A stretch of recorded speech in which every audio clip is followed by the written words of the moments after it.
ciclo menstrual, ritmo gestacional. Hemos visto conceptos de embriología, obviamente que no vemos toda la embriología ni mucho menos, no es. Ahora vamos a hablar un poco de fisiología fetal y placentaria. Bueno, obviamente que hablar de fisiología es algo imposible, hablar en una clase, sino que hacer un curso. Y lo que vamos a hablar solamente es las herramientas que desarrolla el binomio madre-feto para suplir las funciones respiratorias y nutricionales. Lo primero que tenemos que tener claro es que el feto crece y se desarrolla en un ambiente líquido. ¿Por qué? Bueno, porque el ambiente líquido ofrece múltiples ventajas. Primero, protección mecánica. Agárrense a combos debajo del agua. A ver quién gana. Créanme que si fueran a chocar contra una muralla a 100 km/h y segundos antes de chocar se llenara la cabina con agua, el movimiento que ustedes tendrían sería mínimo. Sería un movimiento mínimo, absolutamente mínimo. O sea, el agua es un excelente método amortiguador, mucho mejor que el airbag. La otra gracia del agua es que el agua es excelente como protección térmica. ¿Por qué? Porque la parte térmica difunde. Si yo tuviese allá, al lado de la doctora que está chateando ahí,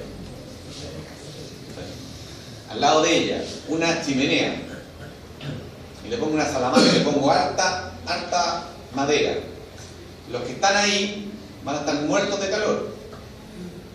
Si yo estoy acá, no voy a sentir ese calor. O sea, el calor difunde distinto en el ambiente aéreo que en el ambiente líquido. En cambio, si vamos a una terma, el agua, si bien va a haber una diferencia entre donde entra el agua y no, va a ser mínima. Esa es otra gracia del agua. Si no se desarrollara un ambiente líquido, no podríamos tener desarrollo de conductos. Toda la vida respiratoria, toda la vida digestiva se desarrollan gracias a que hay un ambiente líquido. Contribuye además a la eliminación de desechos. ¿Cómo eliminamos desechos normalmente en la sociedad? Al agua. Acá lo mismo. ¿Qué es el líquido amniótico? Que orina el feto. Entonces, el agua tiene excelentes cualidades, pero nosotros después necesitamos aire. Entonces, la pregunta es, ¿cómo respira el feto y cómo se alimenta el feto? El feto no respira por los pulmones y no se alimenta por la boca. Entonces, el feto respira a través de, y se alimenta a través del cordón umbilical de la madre. La sangre de la placenta, ¿cierto? Entonces, la pregunta que siempre le hago, ¿para qué sirve el oxígeno? Para las funciones vitales. Es como energía. Se obtiene energía para las funciones de la célula. ¿Por qué? Porque permite recibir un electrón en una cadena. Esa es la función que tiene. Recepcionar un electrón. O sea, permite un proceso que es la actividad para generar energía. ¿Cómo se llama eso? Respiración celular. El ciclo de Krebs. Entonces, el ciclo de Krebs te permite la vía aeróbica generar muchos más moles de ATP que la vía anaeróbica. Para eso es el oxígeno. Entonces, el oxígeno es una molécula nutricional, en términos estrictos. O sea, lo que estamos haciendo, el oxígeno lo que está haciendo es que transformamos la glucosa, en vez de tener 2, ya creo que 36 moles de ATP. Ese es el concepto. Ahora, ¿cómo logramos que le llegue sangre, o le llegue más oxígeno, o le llegue una cantidad de oxígeno suficiente al feto? Entonces, lo primero, la irrigación del útero va a venir de la arteria uterina, ¿cierto? Entonces, al tener la irrigación del útero a través de la arteria uterina, nosotros logramos que el útero tenga sangre. Pero la cantidad de sangre que llega al útero es relativamente baja en condiciones normales. Y solamente aumenta en el embarazo. Pero necesitamos que llegue más sangre al útero en este minuto. ¿Cómo lo hacemos? ¿Qué hace la madre? Lo primero que hace la madre es ponerse taquicárdica. ¿Qué hacemos cuando hay taquicardia? Aumentamos el gasto cardíaco. El gasto cardíaco es el volumen inyectivo por la frecuencia. Al haber taquicardia en la madre, aumentamos el gasto cardíaco. Por lo tanto, vamos a aumentar la cantidad de oxígeno ardiente que se mueve. La madre también provoca un aumento en la masa del glóbulo rojo. O sea, una mujer embarazada genera el doble del glóbulo rojo que una mujer no embarazada.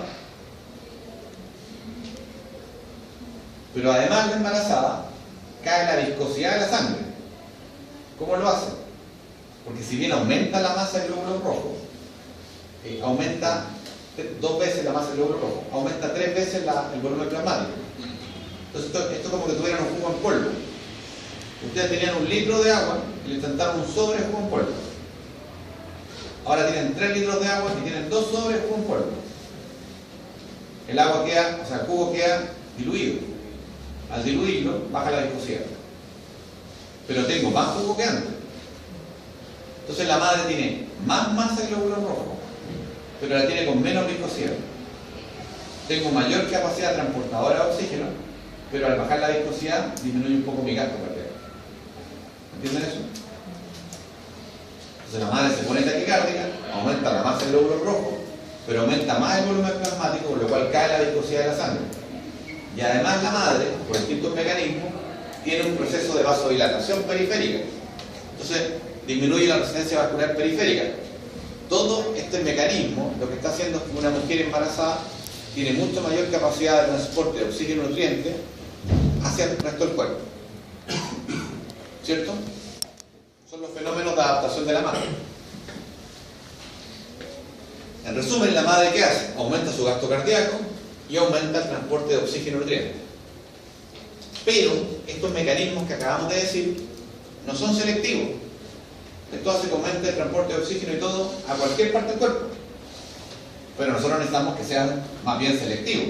Queremos que aumente el útero, a la arteria uterina, ¿cierto? ¿Cómo logramos eso? ¿Han visto lo que hacen halterofilia, los levantadores de pesas? Cuando tienen los medios músculos. ¿Han visto las venas y los vasos que tienen esos calles? La hipertrofia muscular provoca también una hipertrofia arterial y venosa. Entonces la primera cosa es la hipertrofia muscular del útero. El útero al hipertrofiarse aumenta la cantidad de sanguíneo. Eso nos ayuda. Pero lo que más nos ayuda son las ondas de invasión del trofoblasto. Tenemos 2 ondas de invasión del trofoblasto. ¿Y qué hacen las ondas de invasión del trofoblasto? Llegan a reemplazar la capa muscular de las células espirales, la reemplazan por células del trofoblasto. ¿Qué ventaja tiene eso? Uno, baja mucho la resistencia vascular. Y lo segundo, si hubieran embarazada acá y no pasara eso, yo la asusto, se le comprimiría la arteria espiral y la agua que en hipoxia. Al reemplazarse la capa muscular de las células espirales por células del trofoblasto, no hay una respuesta al estrés, si no se le comprimiría. Si el útero es un territorio periférico, entonces se debería vasocontraer cuando hay un estrés, y no debe vasocontraerse, tiene que seguirle llegando sangre. Entonces esos son los mecanismos que tiene la madre para aumentar el transporte de oxígeno y nutrientes de manera difusa, y esos son mecanismos por los cuales eso es un poco más selectivo hacia el útero, porque estamos claros que ustedes me dirían, bueno, pero esto es re engorroso. Lo más lógico sería aumentemos al tiro y pongámosle un flujo al útero que sea equivalente a 500 ml como al terminar el embarazo. 500 ml por minuto. ¿Cuál es el problema? Que si fueran 500 ml por minuto el flujo que tiene cualquier mujer no embarazada hacia su útero, cada vez que tuviera una regla se nos muere. Caerían en anemia cada vez que tengan regla. O sea, yo necesito que esto funcione solamente en el embarazo, porque el resto del tiempo, si al útero le llegara tanta sangre, la mujer sangraría demasiado. Entonces, fíjense lo maravilloso que es el proceso. O sea, no estando embarazada, mando poca sangre. Estando embarazada, aumento mucho la sangre, aumento mucho el transporte de oxígeno. Y además, tengo mecanismos para que eso llegue específicamente al útero. ¿Lo captan? Perfecto. Y esos son los mecanismos de la madre. Ahora, ¿qué hace el feto? El feto cambia un poco. Primera cosa, el feto aumenta su hematocrito. El feto tiene hematocrito muy aumentado. Tengo una gran masa de glóbulos rojos.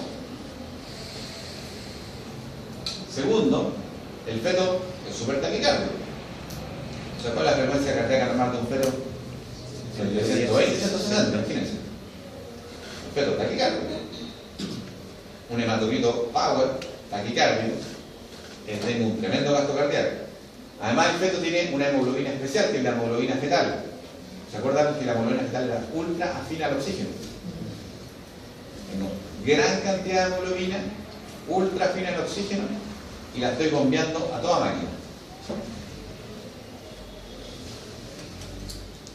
Además de esto, el feto tiene características específicas en su circulación, que hacen que llegue oxígeno a lo que llamamos nosotros los órganos nobles.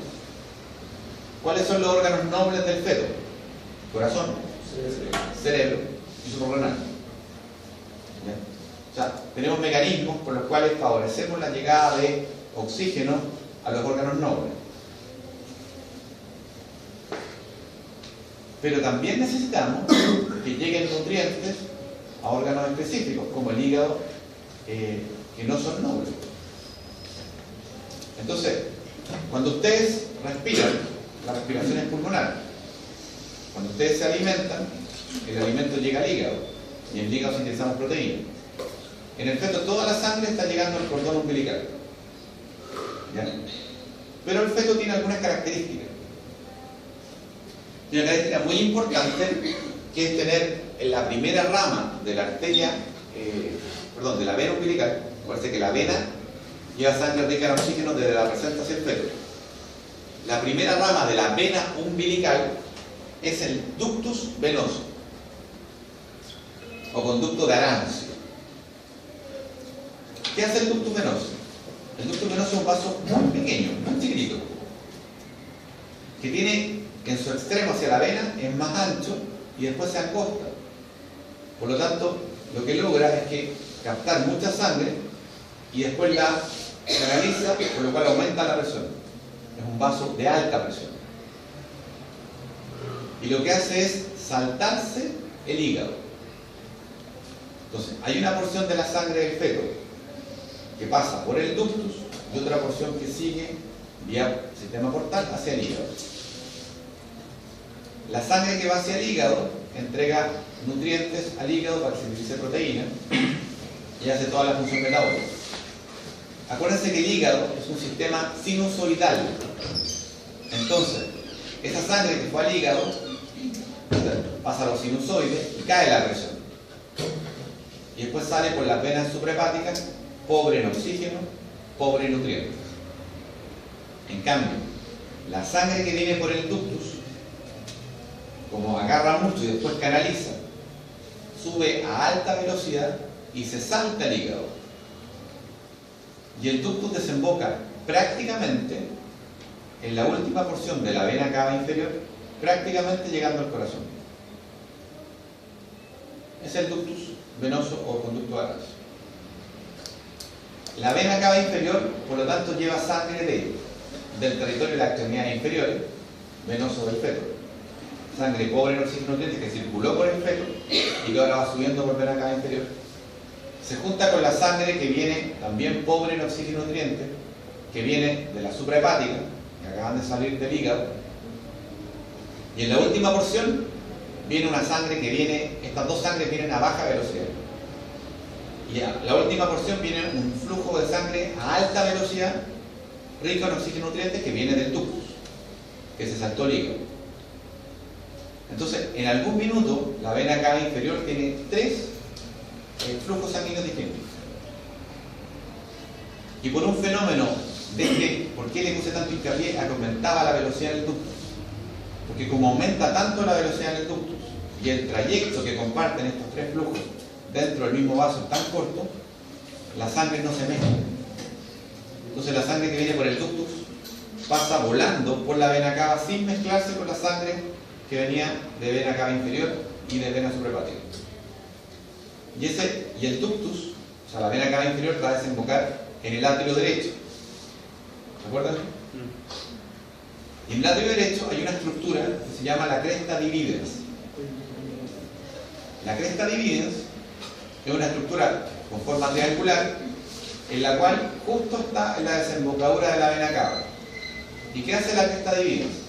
La sangre que viene rica en oxígeno nutriente a alta velocidad del ductus choca con esa cresta dividens y se va por el foramen oval hacia la aurícula izquierda. La otra sangre que viene a baja velocidad, pobre en oxígeno nutriente, choca y sube por el atrio y se encuentra con la sangre que viene de la vena cava superior, sangre que trae la sangre venosa del feto de la extremidad superior, y se junta con la que viene por vena cava superior, y esas dos se van por la tricúspide hacia el ventrículo derecho.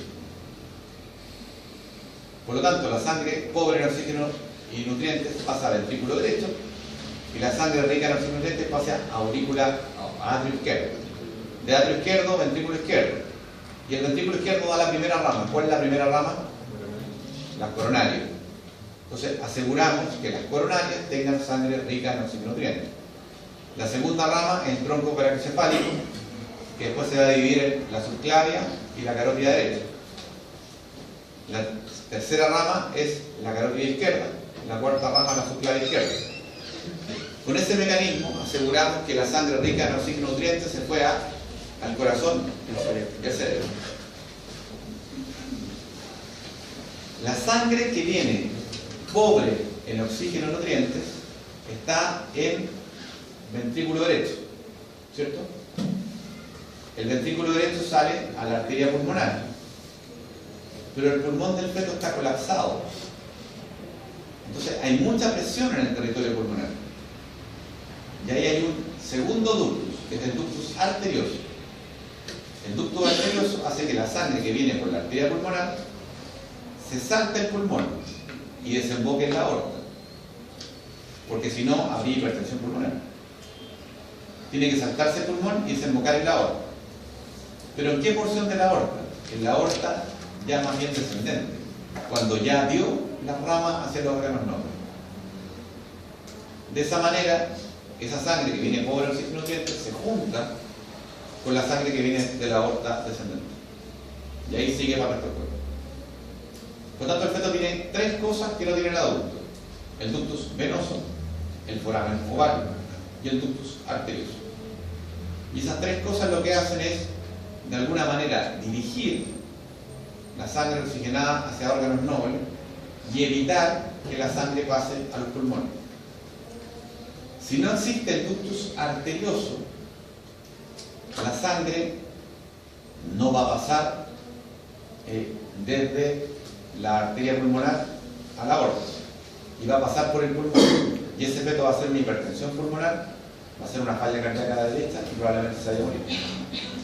Si no existe el foramen oval, la sangre no va a poder pasar rica en oxígeno y nutrientes hacia la aurícula izquierda, y por lo tanto ese feto va a tener problemas de desarrollo e hipoxia cerebral. Si no existe el ductus venoso, toda la sangre debiese pasar hacia el hígado y por lo tanto no va a haber un buen aporte de oxígeno hacia el cerebro. Esos son los tres mecanismos. Y esos tres mecanismos hacen que el feto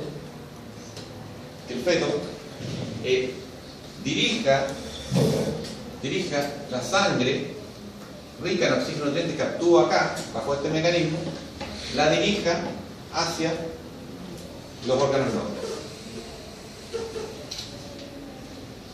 ¿Estamos de acuerdo? Entonces, si comparamos, el adulto tiene una respiración pulmonar, tiene una nutrición enteral y elimina desechos por riñones, intestino y transpiración. El feto tiene una respiración que podríamos catalogar como umbilical, tiene una nutrición que podríamos catalogar como umbilical, elimina desechos fundamentalmente a través del cordón y la placenta, salvo el meconio, que la idea es no eliminarlo, pero que podría ser de vez en cuando. Y hasta acá estamos el descuello.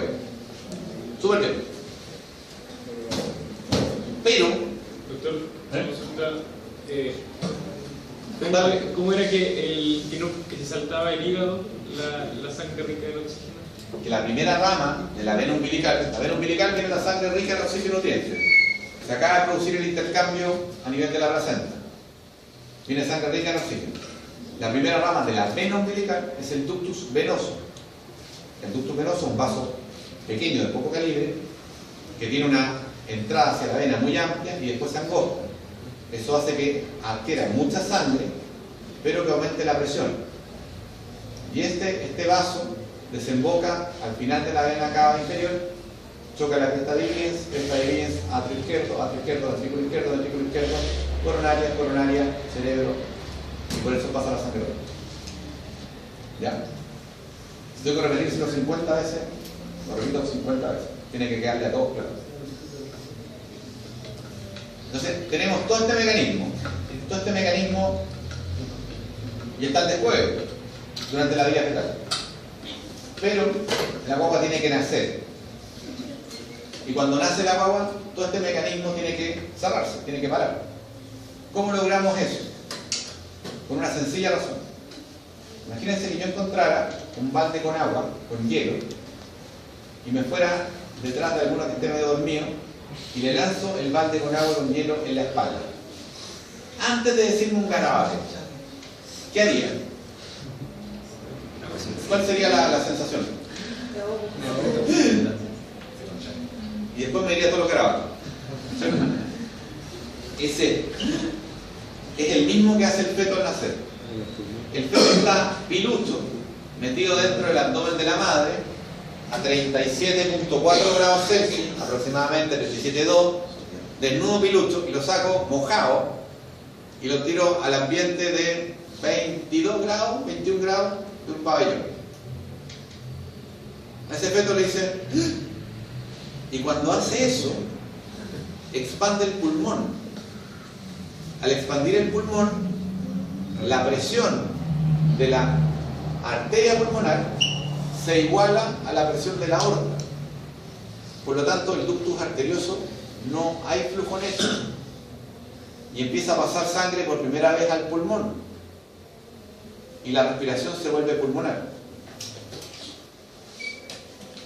Y el malvado doctor, o sea, yo voy, agarro el cordón umbilical y lo clampeo. Al clampearlo, me eché la vena umbilical, entre comillas, me eché el ducto venoso. Terminé con el ducto venoso y por lo tanto ya no necesito el ducto venoso. El ducto arterioso no lo elimino, pero no tiene flujo neto porque se igualan las presiones. Si la presión de la aorta y la presión de la